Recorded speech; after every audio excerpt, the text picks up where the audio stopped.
So who wants to give us the 100-word summary of all the trouble you got into last week? I can't do it because I can't speak, remember? What do you mean? I was just making a joke about how Birdie lost his voice. Oh, it was a joke. Okay.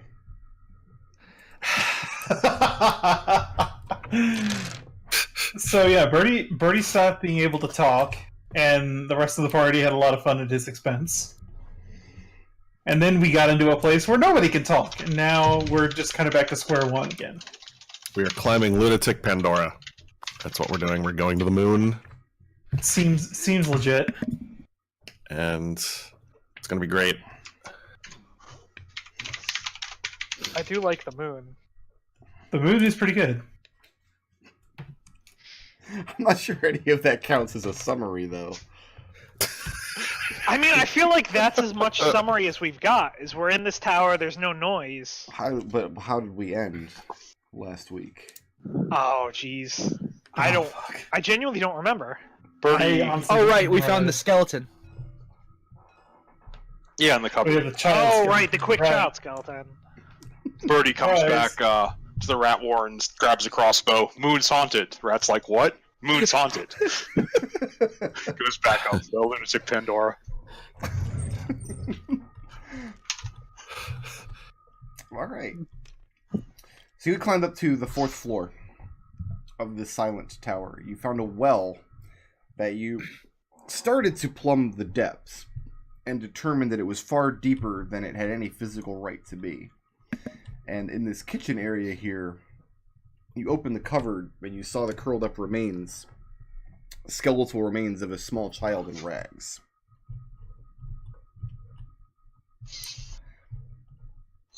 Which would automatically turn off r/RPG horror stories, because child killing is not a thing you should be joking about or include in your games.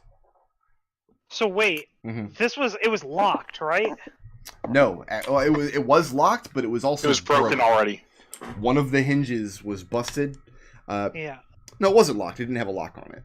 But you guys didn't open it by the latch. You kind of took the hinges off. Does it look like someone put this skeleton in there, or does it look like the child was hiding from something? Difficult to say. All you can say for sure is that the remains are here. Oh no, you were right. It did have a lock on the outside. Double checking my notes here. Okay, so the child was put in here, because theoretically they couldn't lock themselves in. True statement. Alright, well, then let's be on the lookout for whatever put this child in here. What makes this a quick skeleton? It's just a quick child skeleton, right in there. Just one. Just a quick one. Sometimes Nodal says things that I just don't even know how to parse it. I have a mental image of Nodal showing up at this kid's funeral and being like, I only knew this child is a skeleton, but he was very quick. Well, the skeleton was quick. And Burrito Man's I make wife no is still there judgments about the crying. Do you guys want to fight more quicklings? I've got more quicklings for you. I think we should check the well before he sends more quicklings at us. We already checked the well. I checked the well. It just gets colder as you go down. So are we ready to go upstairs? Yeah. Let's go upstairs.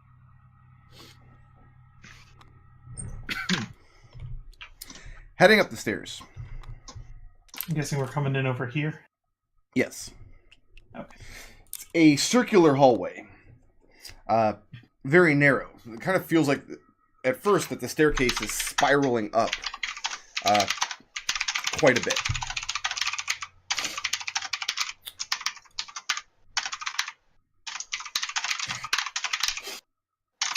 No further details, and I'm waiting for the typing to stop so I can... The typing was very, very loud. So it feels like you're coming up a spiral staircase, turning up and around to the right. Until you realize you've entered into this circular hallway. Behind you, on the back wall, as you're coming up the stairs, is a metal grating that is at a kind of at a slant, forming the wall/ceiling overhead of these stairs as you're coming up. And beyond it is just darkness. There's no other change except the material that it's made out of here. So as you head up the stairs from 4, about the time you would break the plane of the ceiling of that room, the ceiling over your head is replaced by this metal grating, and that persists all the way until you get to this point in room 5. Wow. Coming around this hall, not corner, but coming around the hallway here, you see a door on the right-hand side, opposite this alcove, and then the hallway continues around as well. I'm going to examine the door then. And it's a nice-looking wooden door. Like everything in this complex, it seems like it has just seen years and years of disuse. So it's not that. Signal Birdie, and then gesture to the door. Look it out of the way. I'll check the door to see if it's locked. It's right here, right? That's the alcove. Oh, okay. So it's opposite the alcove. Yeah, the door. Yeah, is so I opposite moved the into the alcove. Yeah. Pretty light.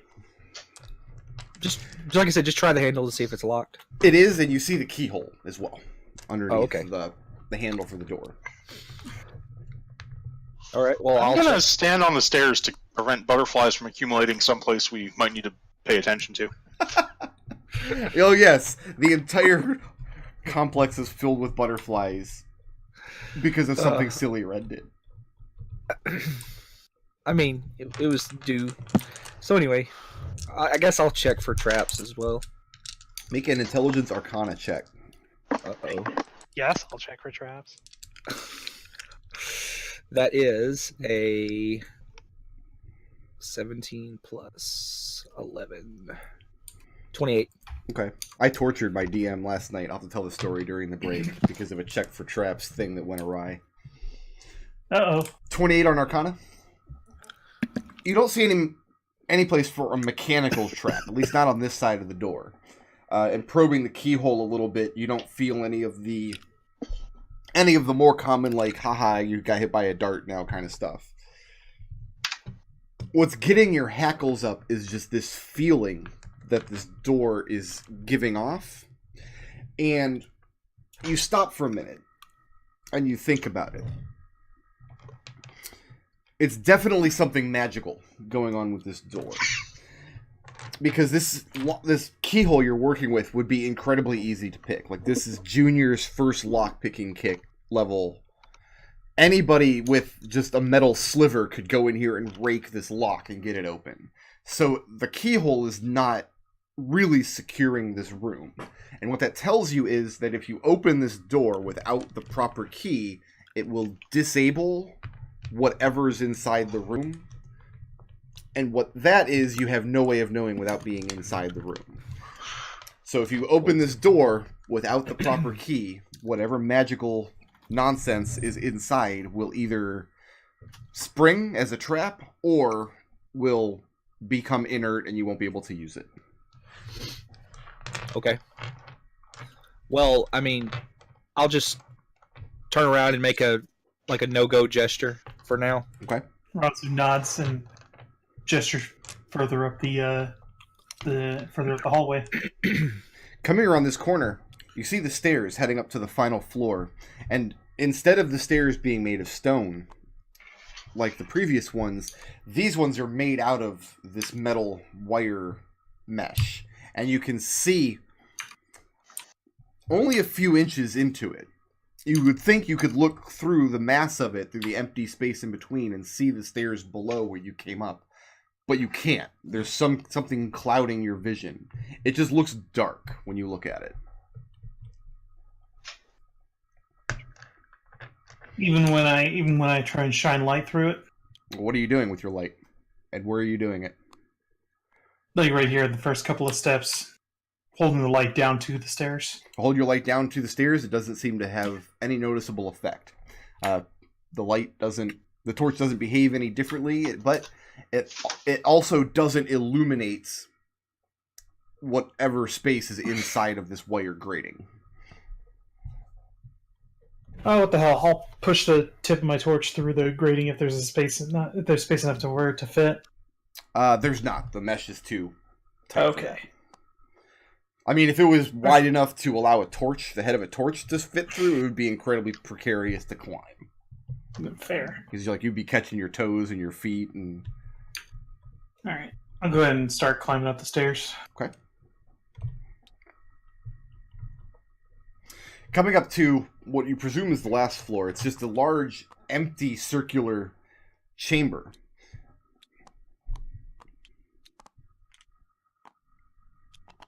And the only illumination is your torch. It does feel taller than the rest of the rooms, though, but you do not see any more stairs leading upwards. I'm assuming that this thing on the floor isn't actually there. No, the floor is just stone. Solid stone. Raazu shrugs. Gestures back downstairs, I guess. Because my intention is to go back to the library down here. Okay. Quick clarification on something. Yes. Can we hear ourselves talk at normal levels, or is it we talk and it just sounds muffled completely? You cannot hear yourself speak when you speak. Okay. Raazu goes over to the book that she can see, which I believe is this one. Which is made of skin, I want to say? Bound in skin, yes. Yeah, Raazu will take it down. Open it up. And again, it was completely blank, right? Page cover to cover? Yes. Nothing in it as far as you can tell. Blank tome. We can't bring him out of this room because I think... Well, we didn't actually try... what's down this hallway? Down these hallways, each one branches off into several small, just quiet study cells. Okay. It's like the little nooks you'd find along the walls of a library. Alright, I will step into one. Okay. With the book. And there's a dusty chair. You brush the cobwebs off of it, and just a small table. Try opening the book there. Okay. Make a wisdom saving throw. Yay.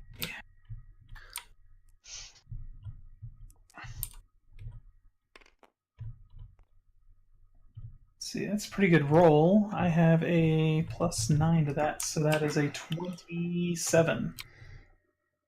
27? Yep. Flipping through the book, sitting at this table,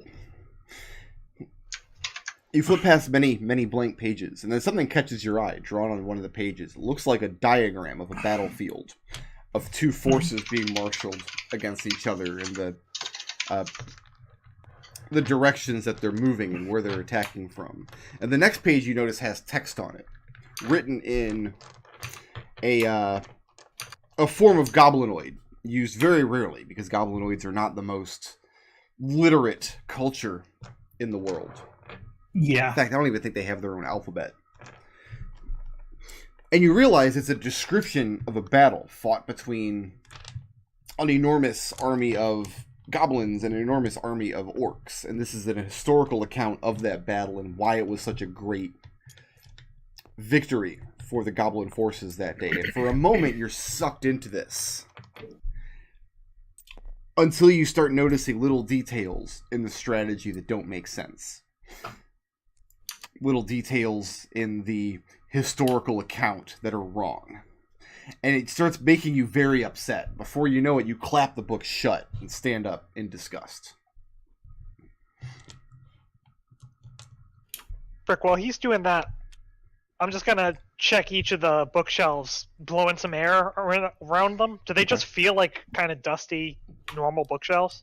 The bookshelves, as far as you're aware, are completely empty. Go ahead, make a perception check. Alright.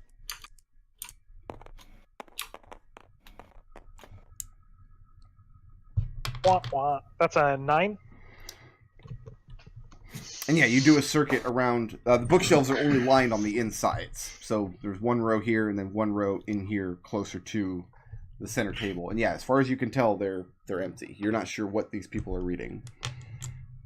Did I feel anything when I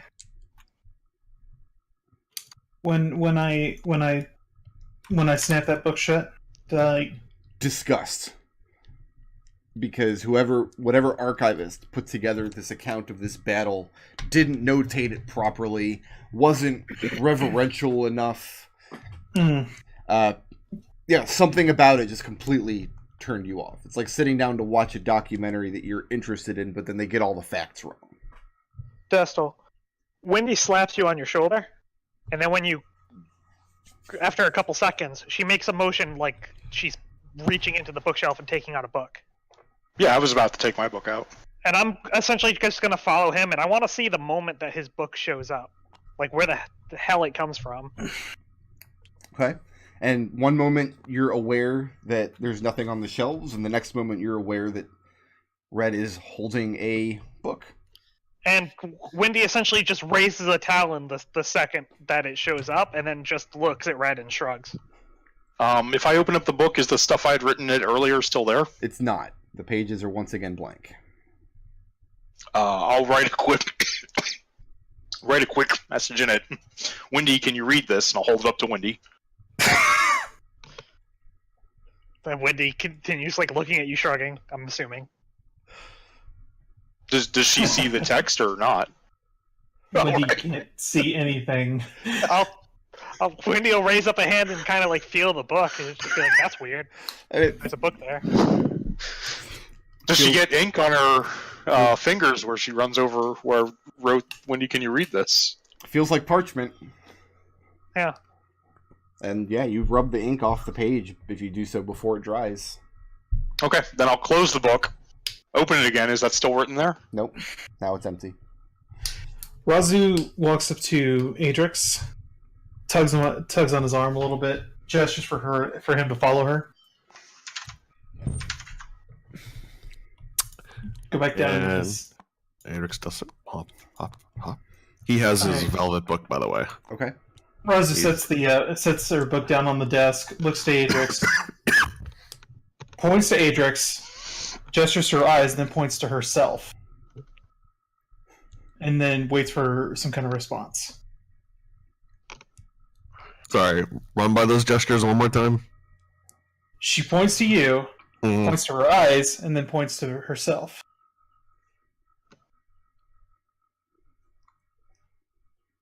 Okay. All right.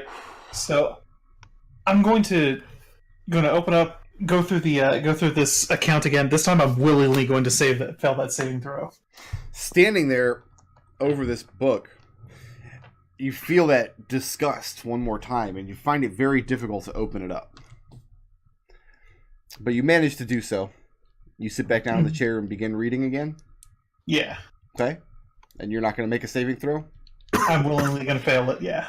And this time you're not sure what was the problem the first time. Looking at it, the same exact account, the same battlefield, the same tactics being used. But this time, you realize that, you must have been wrong about these mistakes. And you find it incredibly engrossing. And Adrex, you're standing there watching Raazu just get lost in this book. Reading it very intently. And looking over her shoulder, I mean, you can see what she's reading. You can see the diagrams and the scripts. But it's not doing anything to me, right? As far as you can tell, it's not doing anything to Raazu either. Okay. She's just reading this book. I can't read Goblinoid anyway, so. Adrex leans his head in front of Raazu's between him and the book. Mm-hmm. Raazu shoves Adrex's head out the way. Mm-hmm. That happens.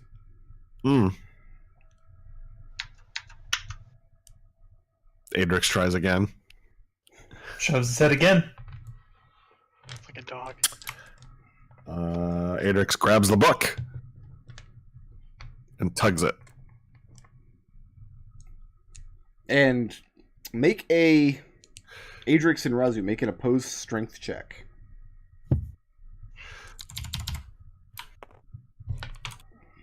It is a 17. Raazu got you beat. Really? So Adrex reaches down Nat 20. and tries to pull this book away, and Raazu, you instinctively wrench it from his hand, very violently. Like Adrex, it twists your wrist at a strange angle, and you're shocked at how much strength and conviction Raazu used to hold on to this book. And she slaps it angrily back down on the table and continues to read.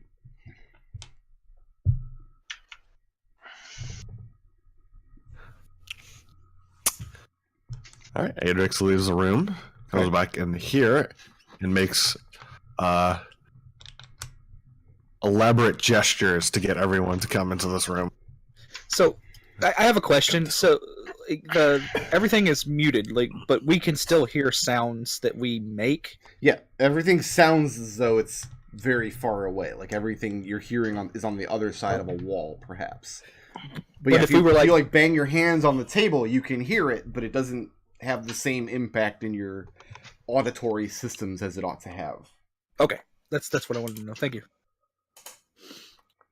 All right, and once everyone's inside, Adrex will try to grab the book again.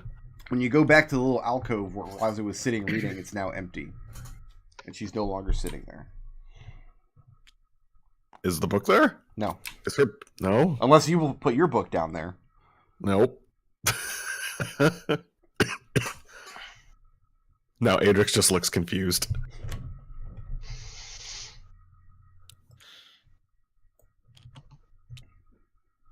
Good job, Adrex. She lost her hobgoblin. You can't talk. Birdie can't talk twice. Adrex points to his book and points to the chair, and then makes a Raazu impression. Whatever that might be. What is Adrex's Raazu impression entail? I feel like we need a webcam. This is just a scowl and a whip motion. that was it. Mhm. That was it. Yeah. Like that's just what sign language is for Raazu. I mean, Red will sit down in the chair and open up his book. Okay. Make a wisdom saving throw. This is against magic or a spell. It is very much against magic. Is Raazu within 5 feet of me? No. Hey, you gotta try. That was a good call, though. Okay, so how did you do? That'll be a wisdom saving throw of 16. Of 16? Yeah. And which was your book? The wooden book? Boy, do I have that written down? Yeah, Yeah, because I have yours the was scroll. Yeah, that's right. Looking through this book, it seems to be an account of alchemical reagents and various formula and concoctions, some of which are used by herbalists to make medicines, others are used to make poisons, which is of specific interest to you. And that's the chapter that catches your eye. As you flick the pages sitting down in the chair with your thumb, you find a page that has a drawn picture of a plant that you've never seen before, a kind of bloom that you've never seen in nature. And for some reason, for a moment, it captures your imagination, and you learn about it, and it starts talking about, written in your native tongue, the Yuan-ti tongue, about the magnificent poisons that this plant is able to concoct. But as you're reading it, the descriptions sound way too fanciful for you. It becomes way too poetic to have been written by a Yuan-ti, and the description of this poison and how it acts on the victim's body has no place in biology, and you just get to the point where you're done, and you slap the book shut and stand up in disgust. Okay. Wait, Red feels disgust? It's magical disgust. Red's... When he just, like, rocks back as he makes a face, like, whoa. And like, okay, so Red can't feel emotions. He can feel colors. So he feels orange as he slaps the book shut and stands up. No, this is not the first time that a magical compulsion has caused Red to feel emotions. How does he feel about it? Disgusted? Now I need a magical trap that makes him feel something about feeling magically compelled to feel feelings. Adrex tries to grab the book away from Red. Well, Red's not holding it. He slapped it shut and stood up from the chair, so it's just sitting on the table. Oh, okay. Never mind then. But as far as you can tell, this is the exact same little alcove that Raazu just sat down to read in. Adrex scratches his head. Alright, Adrex will plop down in the chair and pop open the velvet book. For how long am I disgusted? Just for a moment. Okay. Right now you're more butterflies than disgusted. And then if I pick up the book and kind of step out of the way as Adrex is doing that and take a look at it, does it have text again or not? I mean, as you reach down to pick up the book, you would again feel that moment of disgust and just. But there's nothing stopping you. You pick the book up and step back out into the library. Adrex, let's get a wisdom saving throw.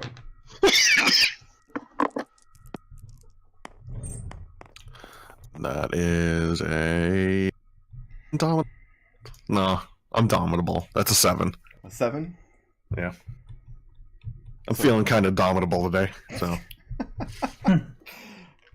And yours is a somewhat racy story. You're not sure if it's fictional or if it's a historical, like a fictionalized version of a historical event, but it tells this wonderful story of a golden dragonborn and this golden-haired elven woman who he courted. And it's a very Romeo and Juliet story. Their families forbade this love, and so they ran away into the wilds together to live and die on the strength of his sword. And there's a lot of ranging and romance and beautiful illustrations. And it's written partially in Draconic and partially in Elvish, and it mixes the two scripts together in this engrossing way. And before you realize it, you're just completely lost in this world, and you're captivated by the thought that either this happened or somebody existed to write something this beautiful.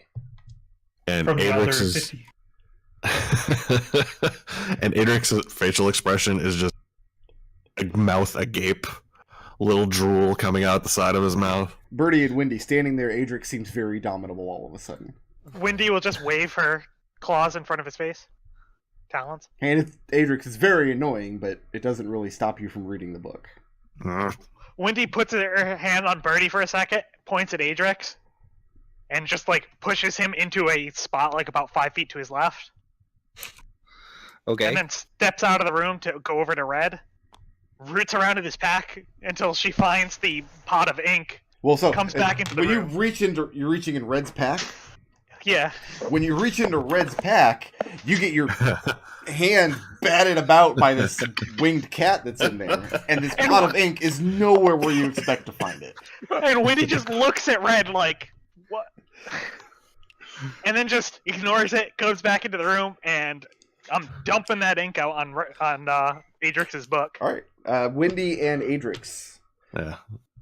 Let's just make a dexterity check first. Actually, make this an initiative roll.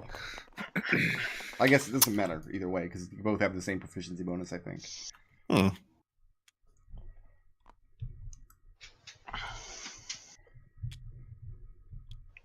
So who wins? I win by 1. You win by 1. Okay. Adrex,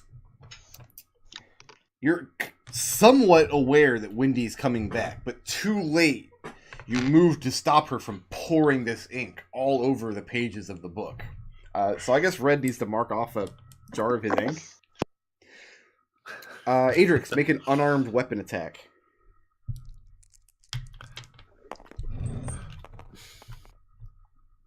Yeah, that was my only inkwell as well. So 22. Yeah, well, you know. 22? Or no, that's a 20, because I have proficiency in that, don't I? I do. That is a 26.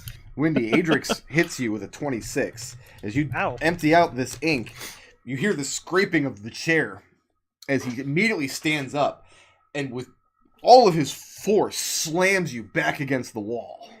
Adrex, you feel this anger that Wendy has just destroyed this beautiful work of art that you were enjoying. But that is very quickly replaced by this feeling of just guilt and shame of having shoved her against the wall as the book's holdover you slips away over a few seconds, and you're not sure why you're standing there or why you've done what you've just done. Adrex just gives a little bit of a sheepish look as he scurries outside. Did you roll damage, by the way? You should definitely roll unarmed, damage. so Be it's 6 damage. Yeah, so Wendy, take It's like 6 the points punch of a child. of bludgeoning damage. A really buff child. a really buff child. So, I'm expecting this to, like, inspire Wendy to teach him how to fight unarmed now. Like, that didn't hurt at all. I have an idea. Yeah. Adrex is The next time you proficient in punch unarmed me, it better be strikes. good. Birdie's gonna open the velvet book. Well, the Oh, yeah, velvet you- book's sitting open on the table, Well- covered in ink. Okay, well I'll close the velvet book and then Okay. open it. And you open it, and it's blank again. You can't see anything in it. Wendy looks at Birdie like, oh, I was gonna pour that back into the bottle. Now it's gone. So, Red, what you know is that a Mhm. minute ago, Wendy came out amidst a cloud of butterflies, rooted around in your pack, wandered off with a pot of ink, and then Adrex emerged. You heard a loud thump from inside, and then Adrex emerged partially splashed with your ink. It's In like other the words, sequence of normal. events makes sense to me. In other words, This is it's normal. Wednesday. Adrex, did you drink my ink? Again. What color is this ink, I guess I should ask? Black. Okay. Do I have to get the child-proof ink from now on? The non-toxic? I would be. I would have thought you would have done that a long time ago with. No, Red doesn't actually care if ink is toxic, remember? Like, it doesn't affect him at all. Like, he'd probably get the extra toxic ink because it's cheaper and it doesn't actually matter to him. It's actually not cheaper. You'd think that, but The extra toxic ink. I like that that's an option. It's incredible. I love it. That's what you load up your printer with. If you have a professor you hate, you have to turn in this report with extra toxic ink. kill them. Eventually. Takes 4 or 5 reports, but yeah. Alright, so what's next? Enough about Brickroad's office life. So there's no Raazu? No, in Still? fact, you sat down in the place where Raazu was, and then Mhm. Adrex sat down in the alcove just opposite you on the other side of the hall. And there's no exits to this alcove, right?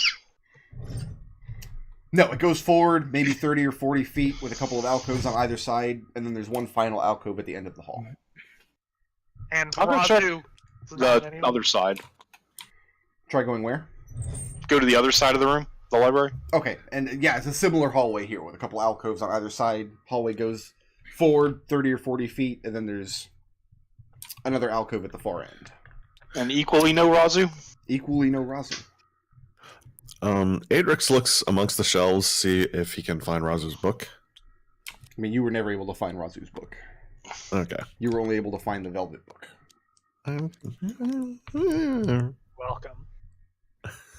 Your grocery store Harlequin romance novel. Hey. Raazu. His scroll and go in this. Is the book still sitting in the room off to the side here? Whose book? Or is it Adrex's book, the one we left in the room, the reading room? Where have you been since Adrex left? I went and grabbed the scroll. When you come back, it's no longer there. Raazu, Hi. sitting here, reading through the larger campaign being waged here, following along the battle tactics, you find yourself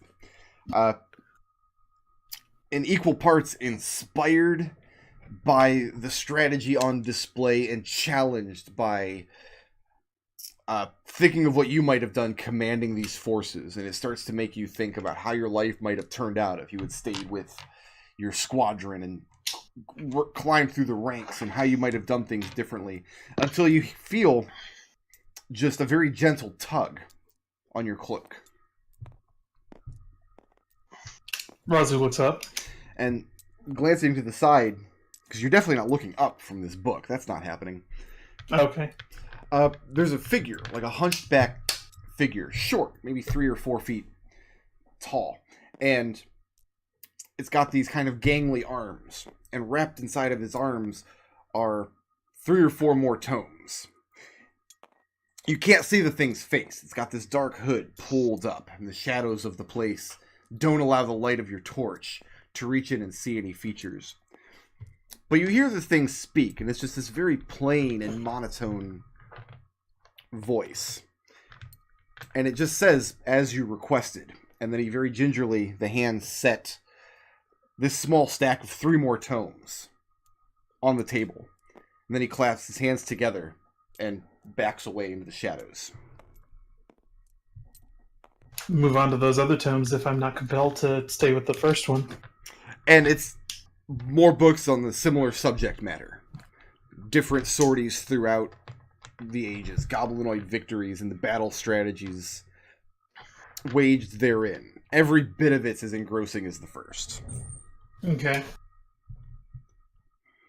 What's going on this side? Adrex goes to collect his velvet book. When you go back, it's no longer there. No! My Harlequin romance.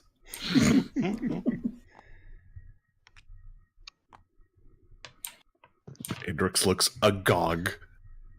Are the butterflies from the room, from Ed being in the room, still there? They dissipate after a while, but they're always most concentrated around where Red is. Well, I was just wondering if, like, maybe the room is moving. That's all. If it's a different room. Yeah, I'm just gonna try various rooms and just, like, kind of sit into the chair and then just move around. Maybe, like, if I rock it, it'll click and, like, move somewhere or something. So you're checking the chairs in each of the alcoves? Yeah, just sitting down in them and trying to, like, shift in a way that Raazu might have done. And the chairs are not affixed to the floor. I mean, anytime you sit in one, you've got to brush off layers of dust. Even the alcove that Raazu was sitting in, when you go back to it, being aware that Red is also sat here for just a moments ago, there's layers of dust on this chair. But you can move the chairs in any configuration you want, or remove them from the alcove entirely if you like. No, I'm good. But testing them all in this area, nothing clicks, nothing gives way. I mean, you pat down the stone of the walls and check the base of the tables, and Actually, nothing yeah. seems out of order. You know what? I'm gonna just start taking chairs. No more chairs. Okay, what are you doing with I'm yours? gonna start bringing chairs into the center room, stacking them on top of one another. Nodal, Yeah, I keep telling the story about how our DM is becoming more and more adversarial over time. yeah. Last night, he described these gnolls who were moving heavy furniture out of a room. Yeah. And I'm going to describe my action. You tell me what you would have done. Okay. I say I'm going to shoot one of the gnolls to make him drop the heavy furniture he's carrying. Right. So I made the attack roll. I hit his AC. How do you describe that as DM? I think I would probably have them drop it on their foot. Right? Yeah. No. He's like, he makes a roll and then says, nope, he doesn't drop it. What? So Did he make a fucking morale check to carry furniture? I'm so proud of him. Anyway. Like, maybe a strength saving throw? So yeah, Wendy, after a few moments of work, you've moved 7 chairs out from the alcove into the library. And if you go back in there, the chairs are still missing? They're still missing. Birdie steals one of the chairs and puts it in the room Raazu disappeared in. Okay. And Is the Raazu still missing? Raazu's still missing, yes. Raazu, your chair doesn't go anywhere. And next time you glance up, figured that. you see another 6 or 7 tomes stacked all around the table, to the point where now they're in danger of spilling out onto the floor. It's going to take you a very, very long time to read all of these. I mean, that's fine. I got plenty of time.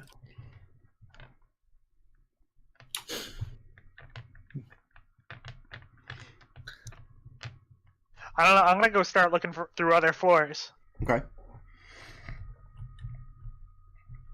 Where are you going? There wasn't really much interesting over here. I think. Just to refresh everybody's memory, this bottom floor had these, like small sleeping quarters, small cells. Yeah. It had the little tiny tea room that looked like it's like somebody had done the best they could to make comfortable a cramped space. Yeah. There was the larger bedroom here. Coming up to the second floor was one with all of the well-labeled alchemical supplies. Yeah. The chains and the star on the floor. The third floor is the library. Fourth floor is the kitchen, the well, and the storeroom where you found the child skeleton. Mm-hmm. Fifth floor has the door that Birdie decided to not open, and the sixth floor was a plain circular chamber with a higher ceiling than the other floors. This is just a stone table, right? In the middle of this room? It's a stone table, but there's a lectern. There's 2 lecterns, one on either side of it. So you could stand there and place a book there and read. Okay, well, while Wendy's looking there, I pile up all the scrolls on the stone table and I set them on fire. You light them on fire? Yeah. Okay. And you It's very disrespectful. stand there stoically and watch as these scrolls burn to ash.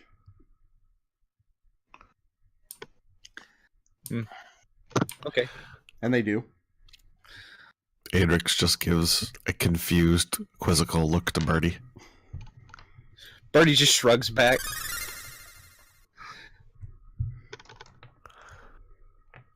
What's next? He's just happy Raazu can't whip him. What's Wendy doing in this room? So the powders on top of each of the 3 that have dishes, Mhm. are they all the same sort of powder? What are you doing to determine this?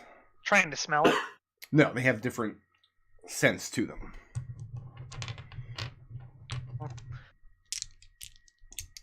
Can I make an herbalism check to see if any of them are just like herbs? Yeah, make an intelligence herbalism check. What?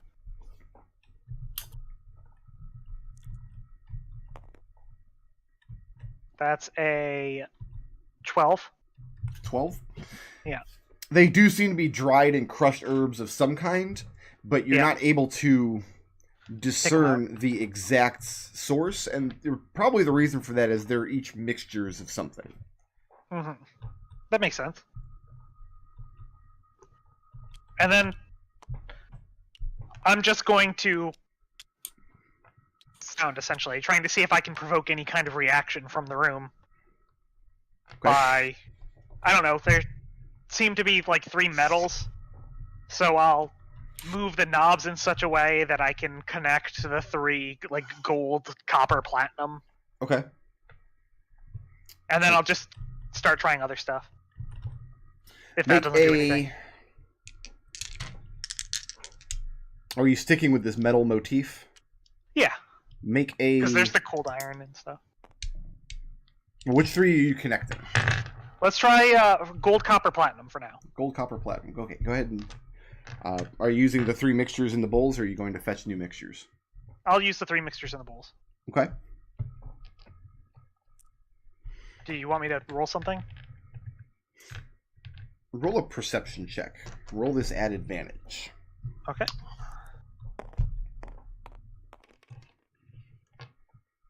That's a 24. You become very aware of a presence in the room. You don't have hackles at the moment because you burned them all off in that stove. But if you did, Right. they'd be standing on end right now. And something very, very unnerving that you've only felt a few times in your life. You realize it was when standing in the presence of that devil that you fought. That fucker got my eyes. I'm gonna start trying to provoke it. Is there, like, if I move stuff around, does it seem to grow or go away? What are you trying to move? Let's start with just moving the bowls. Like, if I make those, because there's 8 different ways that I could put these 3 bowls on top of the 3 things. Mm-hmm. But Does shifting that around do which anything? one are you lifting? Because you've connected these 3 in particular. Let's try with the... No, you know what? Now that I've started feeling this sense before, let's go with, like, connecting the cold iron there. Okay, so what So are you... gold, cold iron, platinum. Gold, cold iron, and platinum?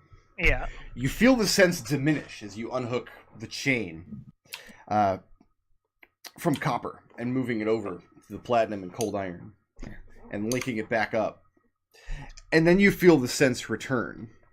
It doesn't feel any Different? further or closer, but this time you're aware of it speaking to you. You hear in your mind, and it says that that's a wise decision. Many would say that iron is more valuable than copper.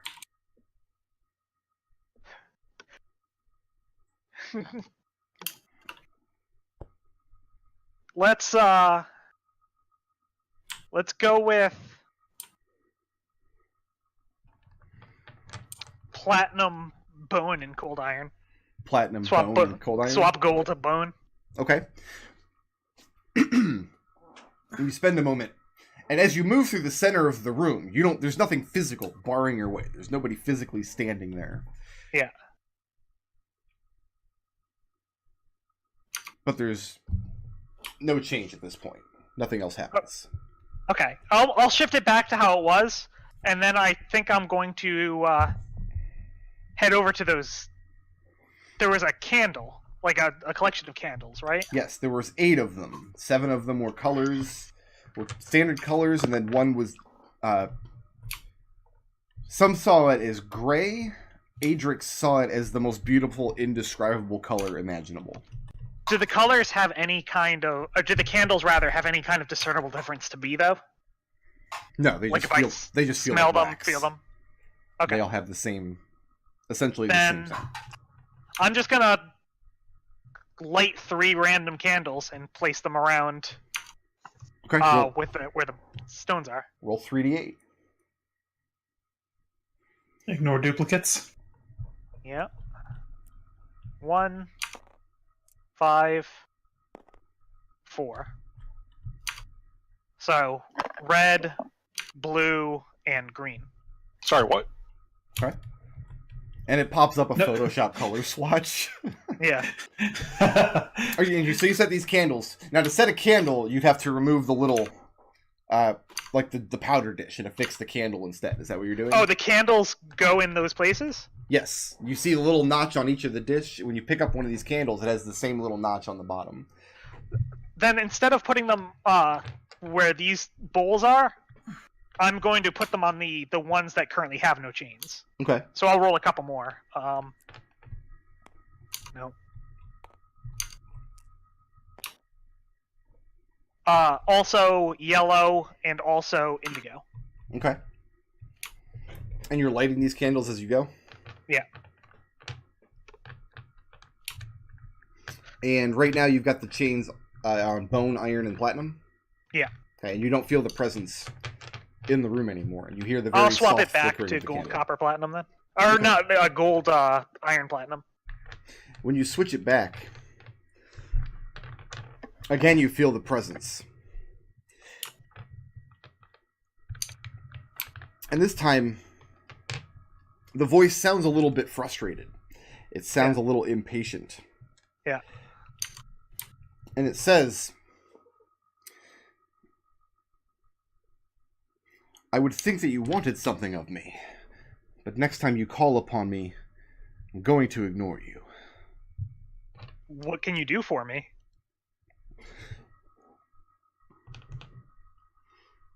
What are you thinking about when you ask that question? Like, what are you hoping the answer is going to be? Help me find Raazu. Okay. There's a moment of silence, and then you feel in your mind the response. I'm led to believe that you do not want my master's help. It was offered and rebuked. Oh, so you're working with... What was the name of the guy? Mammon? Do you say what was the name of the guy? No. I'm trying. This is me out of character. So you're working with Mammon? He says that it's his understanding that you've won a few petty victories over underlings of no consequence. All right. Well, that's a little spiteful, but sure. Are you telling him it's a little spiteful? Yeah. Oh, that sounds like sore loser talk. He asks you what it is you've imagined that his master has lost. People working to accomplish whatever goals he has in the world. And then you hear his response shift to a demeanor of great interest. And he asks, "So then you know my master's goals?" And Wendy will just kind of shake her head, says other than trying to amass more influence, he seemed to be interested in gaining control of whatever was happening on the island. He tells you that if you were aware of his master's goals, you would know now that you were foolish to rebuke him. And he asks you if you are ready to rectify that mistake. The mistake of not knowing your master's goals? Sure. The mistake of rebuking him, denying his favor. And Wendy will shrug and say, how can I know if I want to deny his favor when I don't know what his goals are?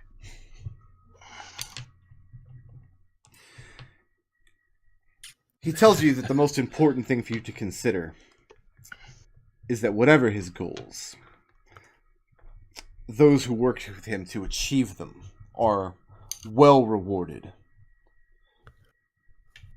That doesn't sound like the most important thing to consider.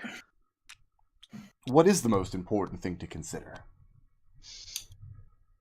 Whether his goals are going to accomplish any good in the world. He assures you that they will accomplish great good and usher in an era of peace and prosperity, the likes of which these lands have never known. That sounds great. What are his goals then?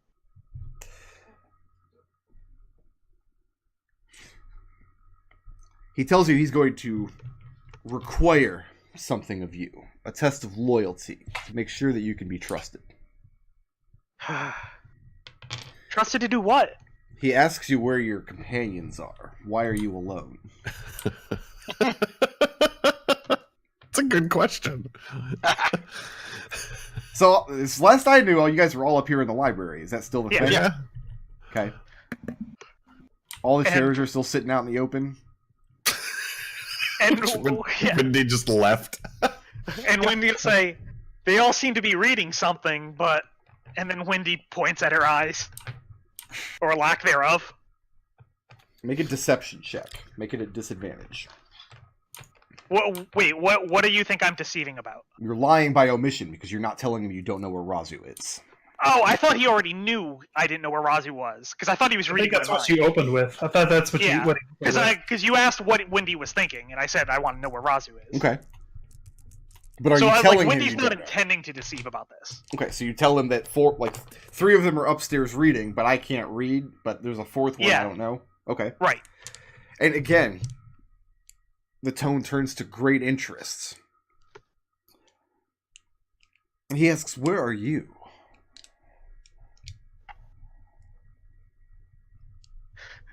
And Wendy thinks for herself, that's pretty interesting that you don't know. Are And you telling him that, or just thinking to yourself? no, yeah, I'll tell him that. Okay. He tells you that the magics you've used to contact him can work from just about anywhere. But the fact that you've lost one of your friends to a magic book is very interesting indeed.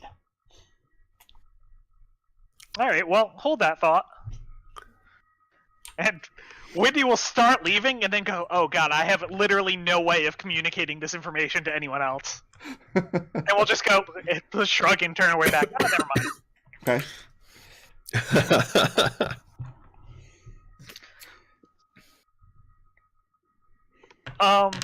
So yeah, so what was that you wanted me to do earlier then? He asks if you have something to write with, because he has a great deal of instruction for you. Did you miss the blind part? Are you still able to hold a quill? If I had one, but I don't because And I'm your blind. companions are nearby? We might have a bit of an ink deficit at the moment.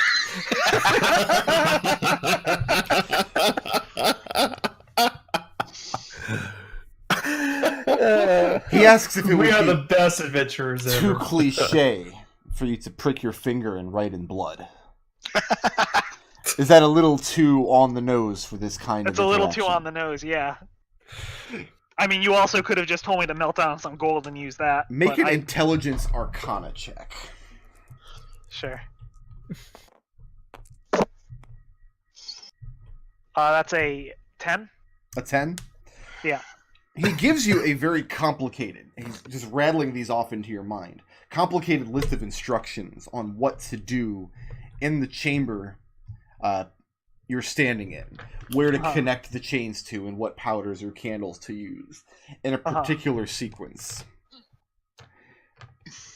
And he tells you that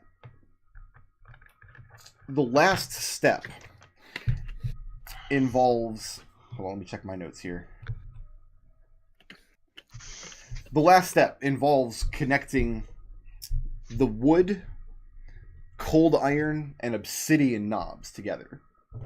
Okay. In any configuration. Yep. Each of which with dishes on top. But he tells you what alchemical powders to put in 2 of them. Okay. The third one needs to be filled with shadow.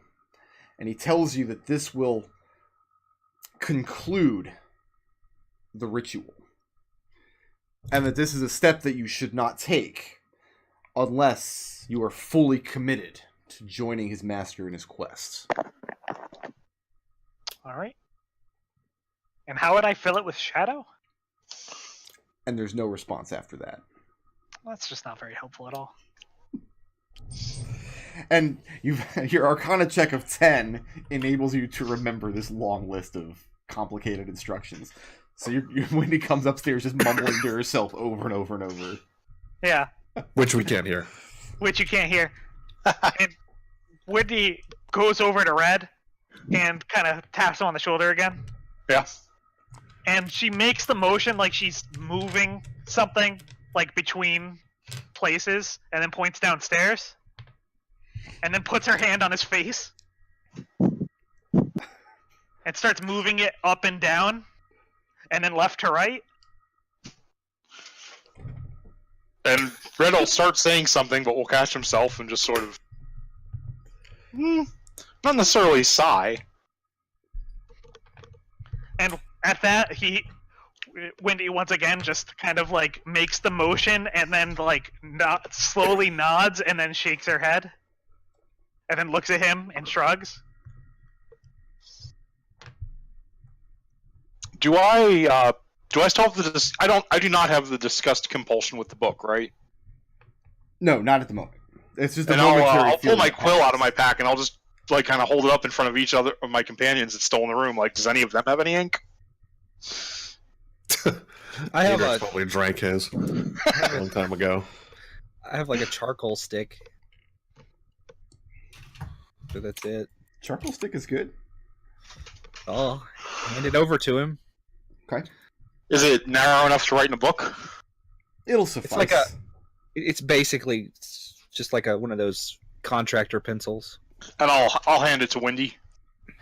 And Along with your Wendy book. will immediately start writing something down very rapidly, and you realize it has nothing to do with whatever she was just trying to get across.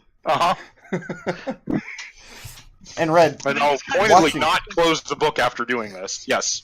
watching Wendy, you're writing out the instructions you were given? Yeah. Okay. And then gets to the end and then just writes, I moved the chains downstairs and talked to a devil. He wants us to do this if we're going to work with his master. Also, he didn't know where we were. And then I think I might have let that slip. Whoops. Oopsie. At that last part, Adrex just gives like a stare at Wendy. And Like, Wendy can't see it. What is Birdie doing at the moment? Birdie, when Wendy's done, Birdie will take the pencil. Actually, no. Belay that. Adrex. yeah. Uh-oh. Make an intelligence arcana check. I have to remember, you're trained in arcana now. Intelligence Arcana. 10. 10. Your first thought is that this ritual would be much simpler if it would use Adrex runes. Your second thought is that this is very, very bad, but you don't know why. And you definitely need to get Birdie's eyeballs on it. Someone who can roll better than a 10. It's like the first year chemistry student knowing that something includes sodium, and it's not a good idea, but they don't know specifically what's going to go wrong. Yeah. Adrex waves for Birdie to come over and snaps his fingers, but it makes no noise, and it's really wild. He just snaps his fingers a few times looking at it. So now what's Birdie doing? Well, I was going to take the. I was going to copy it down to some more like a blank piece of parchment that I'm carrying, so we have a permanent copy of these instructions. Okay, you can do that. Go ahead and make that same Intelligence Arcana check. That is a 21. Does Birdie have any personal experience with the Shadowfell? No. No. I have no idea what that is. Well, Birdie would, or else he wouldn't be trained in Arcana. Oh, okay. You've been to the Feywild. Right. The Feywild is an echo of the Prime Material Plane that's incredibly charged with wild magic. The Shadowfell is basically the same thing, but with necromantic magic.